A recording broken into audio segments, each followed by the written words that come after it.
Your dog has been giving you signals every single day. Not obvious ones, not dramatic ones. Quiet, consistent patterns that most people completely miss. And the moment you start noticing them, your relationship with your dog changes in a way that's hard to reverse. Because here's the uncomfortable truth. Most owners are not failing because they don't care. They're failing because they misunderstand what actually matters. And that misunderstanding slowly weakens the bond. Stay with Mr. Pet Mind because the last point explains why everything connects. Before food, before walks, before anything else, there is a short window every morning where your dog is highly receptive to connection. And what you do in that moment matters more than most daily routines combined. Dogs are biologically wired to organize their world around a central figure. In a home environment, that's you. If your first action is reaching for your phone, your dog still processes that, not logically, but emotionally. Attention equals importance. Research in animal behavior shows that consistent early interaction lowers baseline stress levels in dogs throughout the day. Less reactivity, more stability. It doesn't require time, it requires intention. Eye contact, a calm voice, saying their name. That's enough to communicate, "You're part of my world." And a dog that feels included behaves very differently from one that feels secondary. What looks like distraction is actually deep engagement. Humans rely on vision. Dogs rely on scent. A dog's nose can process tens of thousands of scent particles simultaneously, and the brain allocates a massive portion of its capacity to interpret them. When your dog stops on a walk, they're not stalling. They're collecting data. Who was here? How long ago? What emotional state they were in? Each smell is layered information. Studies comparing structured walks versus sniff-based walks found that dogs allowed to explore freely show higher levels of positive decision-making afterward. That means better mood, not just less stress. So when you constantly pull the leash, you're not correcting behavior, you're interrupting cognition.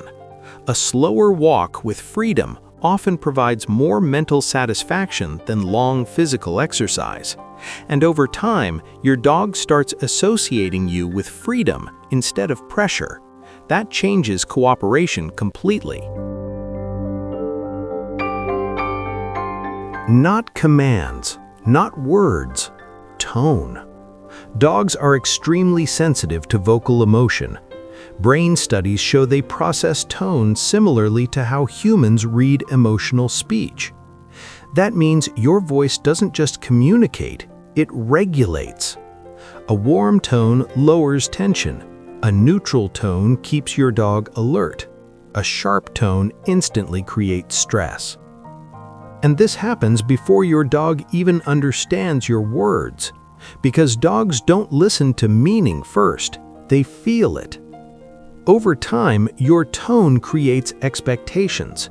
If your voice is inconsistent, your dog stays on edge, always trying to predict you. But when your tone is calm and steady, your dog stops guessing and starts relaxing. That's why even small things matter. Saying their name warmly, greeting them with softness, speaking calmly when they're near. These aren't details, they're signals of safety. And for your dog, safety is everything. This is where many owners underestimate the importance. Play is not just energy release, it's structured expression of instinct. Every dog has built-in drives: chasing, grabbing, tugging, tracking. When these drives are ignored, the energy doesn't disappear, it redirects. That's when you see chewing, restlessness, attention-seeking behavior. Veterinary behavioral research consistently links lack of interactive play to increased anxiety and compulsive behaviors. But not all play is equal. Throwing a ball while scrolling your phone is not engagement. Effective play involves movement, unpredictability, reaction. You create a mini sequence: anticipation, chase, capture, pause. That sequence is biologically satisfying. And here's what matters most. When you are part of that experience, you become associated with fulfillment, not just presence, meaning. This is one of the most overlooked needs. Dogs are social, but they are not designed for constant interaction. They need the ability to disengage completely. A real rest space is not just a bed, it's a place where nothing happens. No calling, no touching, no interruption. Studies show that dogs with consistent, respected rest zones display lower long-term stress markers, because rest is not just physical, it's neurological recovery. If a dog learns that rest can be interrupted at any moment, they never fully switch off, and that leads to accumulated tension, which eventually shows up as behavior problems. But the root issue is simple. The dog never had a place to truly relax. This moment seems small, but it carries the most meaning. Your dog comes close, settles, and falls asleep touching you. From a biological perspective, this is significant. Sleep removes awareness. It removes defense. Animals only do this near something they fully trust, not partially, fully. That decision is built over repeated experiences. Every time you respected their needs, every time you provided clarity, every time you allowed them to feel safe, all of that accumulates, and eventually it leads to this: your dog choosing you as the safest place available. When you stay still in that moment, you confirm that trust. When you interrupt it, you weaken it. It's subtle, but it matters. If you look back at everything we covered, there's a pattern. Connection is not built through big actions.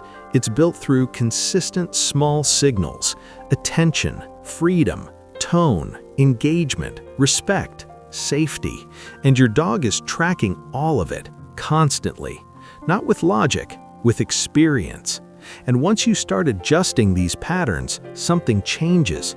Your dog doesn't just behave better, they relate to you differently. And that's the difference most owners never realize.